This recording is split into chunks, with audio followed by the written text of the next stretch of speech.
හයි අයිපොන් වල හැමෝටම අපි අද බලමුද කොහොමද රසම රස ක්‍රීමි කැෂූ කරි එකක් හදන්න කියලා. වීඩියෝ එක පටන් ගන්න කලින් මගේ channel එක subscribe කරපු නැති අය ඉන්නවනම් subscribe කරන්න කියලා ආදරෙන් ඉල්ලනවා. ඉතින් අපි ඉස්සෙල්ලා බලමු මේ කැෂූ කරි එක හදාගන්න අපිට ඕන වෙන ද්‍රව්‍ය සහ ප්‍රමාණ මොනවද කියලා.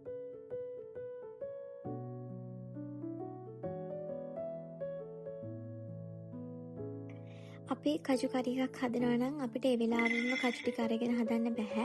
අමු කජු ටිකක් හයියයි. ඒ නිසා අපි මේ ටික කලින් වතුර දාලා පෙඟෙන්න තියාගන්න ඕනේ. ඔයාලට පුළුවන් නම් මේක රෑක් පෙඟෙන්න දාගන්න පැය 12ක් වගේ කැෂු කරි එක හොඳ රසට soft එකට එනවා. මම මෙතනදී පොඟවගෙන තියෙනම් පැය 6ක් 7ක් වගේ. දැන් මම පැය 6කට පස්සේ කජු ටික හොඳට හොදලා පියලි වෙන් කරගෙන උයන භාජනයටම දාගන්නවා. බලන්න පාට ටිකක් වෙනස් වෙලා තියෙනවා පෙඟුනට පස්සේ. දැන් මම මේකටම අනිකුත් ඒවා ඔක්කොම එකතු කරගන්නවා.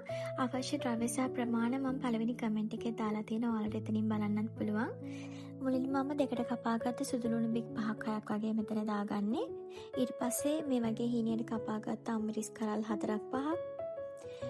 ඊට පස්සේ මෙතන මං ෂැලොට්ස් ලොකු ගෙඩි එකක් අරන් තියෙනවා. පොඩි රතුරු වලින් ගන්නව නම් ඔයාලට පුළුවන් ගෙඩි 4ක් 5ක් වගේ ගන්න. ඊට පස්සේ කරපිංචා රම්පේ කුරුදු කෑල්ලකුත් දා ගන්නවා. ඊට පස්සේ උළුහල් තේ හැඳි භාගයක් මෙතනදී මම දා ගන්නවා.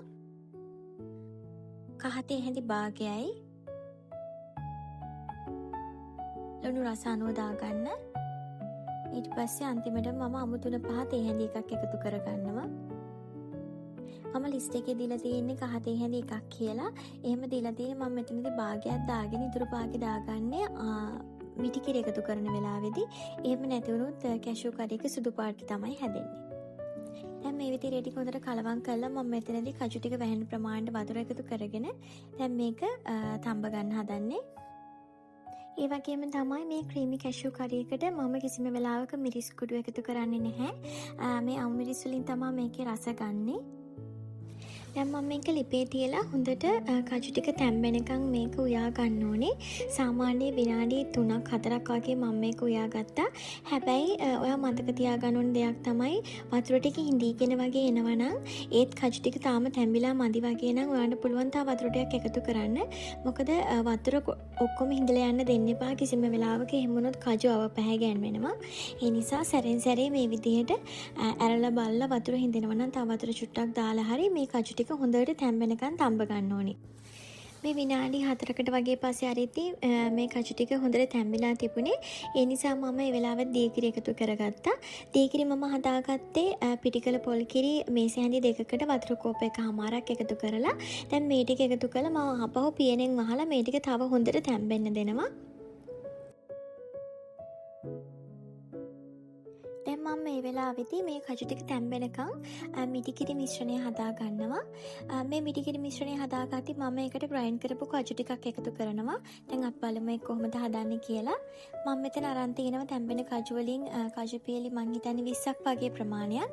ඒ ටික මම මේ වගේ ග්‍රයින්ඩර් එකට දාලා හොඳට පවුඩර් එක වගේ වෙනකන් ග්‍රයින්ඩ් කරගන්නවා.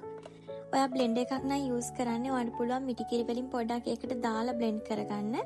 මේ දෙකම නැති කෙනෙක් නම් ඔයාලට පුළුවන් වංගිරියක් හරි එහෙම නැත්නම් මිරිස් කලක් වගේ පාවිච්චි කරලා ඒකේ හොඳට පවුඩර් එක වගේ වෙනකන් කොටා ගන්න. දැන් ඊට පස්සේ මම මේක මම හදාගත්ත උක්කු පොල් කිරියකට මිටි කිරියකට එකතු කරගන්නවා. මම මිටි කිරියක හදාගෙන තියෙන්නේ පිටිකල පොල් කිරි මේස හැඳි 5කට වතුර කප් එකක් එකතු කරලා ඔයත් මිටි කිරියක හදාගත්තී හොඳට උක්කුවට හදාගන්න. දැන් මම මේ කජු පේස්ට් එක මේ මිටි කිරියකට එකතු කරලා හොඳට කලවම් කරලා පැත්තකින් තියාගන්නවා. දැන් මෙතනදී කජු ටික හොඳට තැම්බිලා තියෙන්නේ. බලන්න තාම වතුර තියෙනවා. වතුර සම්පූර්ණයෙන් හින්දෙන්න දෙන්න එපා මම කලින් කිව්වා වගේ. දැන් මෙතනදී මම මිටි කිරියක එකතු කරගන්නවා. මට මෙතනදී එක දෙයක් මිස් වුණා. ඒ තමයි අර ඉතුරු කහ ටික මිටි කිරියකට දාගන්න එක. ඔය ආයක කරගන්න ඕනේ මෙතනින් තමයි. මොකද එහෙම වුණොත් තමයි කජු එක ලස්සන කහ පාටක් එන්නේ. මට ඒක අමතක වුණා ඇත්තටම මෙතනදී. ඒ නිසා මම පස්සේ කහ එකතු කරගන්නවා. දැන් මිටි කිරි එකතු කරගත්තට පස්සේ ලිපේ ගින්දර ටිකක් වැඩි කරලා කිරි ටික පැහෙන්න දෙන්න ඕනේ. ඒ වගේම හැන්දෙන් මේ වගේ කලවම් කරන ගමන් තමයි මම මේක දැන් උයාගන්නේ. එහෙම නැති වුණොත් මිටි කිරිටි කැටි ගහෙන්න ඉඩ තියෙනවා. ඒ වගේම ඔයාලට පුළුවන් මේ වෙලාවේදී ලුණු බල්ල ලුණු මදි නම් තව ලුණු ටිකක් එකතු කරගන්න.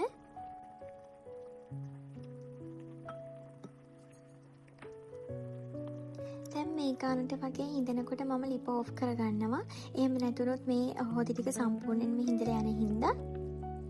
ඒ වගේ මම ඒක වෙන භාජනයකට මාරු කරගන්නවා. එහෙම නැති වුණොත් භාජනයේ තියෙන රස්නෙට කාජු එක තවත් හිඳෙනවා. ඉතින් මේ තියෙන්නේ ඒ විදිහට හදාගත්ත මගේ රසම රස ක්‍රීමි කැෂු කරි එක. ඔයාලා try කරලා බලන්න. ඔයාලගේ අදහස් කමෙන්ට් කරන්න අමතක කරන්න එපා. ඉතින් මගේ channel එක subscribe කරපු නැති කෙනෙක් ඉන්නව නම් subscribe කරගෙනම යන්න. අපි ආයෙත් දවසක රසම රස රෙසිපි එකකින් හම්බ වෙනකම් ඔයාලා හැමෝටම සුබ දවසක්.